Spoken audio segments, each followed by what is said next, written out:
बिस्मिल्लाहिर्रहमानिर्रहीम। नाजरीन, बाल सर के हों या दाढ़ी के, अगर वक्त से पहले सफ़ेद हो रहे हैं तो आपको परेशान होने की ज़रूरत नहीं।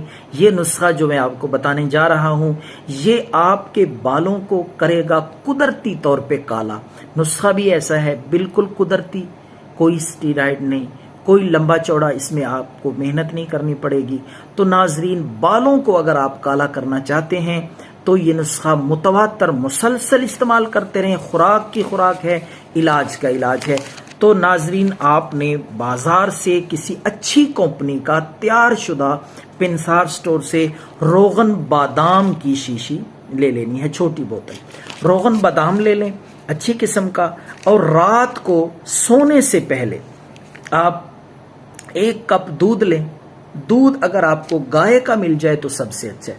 उसमें आप 10 कतरे आप रोगन बादाम के डाल के मिक्स करके मुतवातर मुसलसल कम अज कम 15 दिन तक इस्तेमाल करते रहें।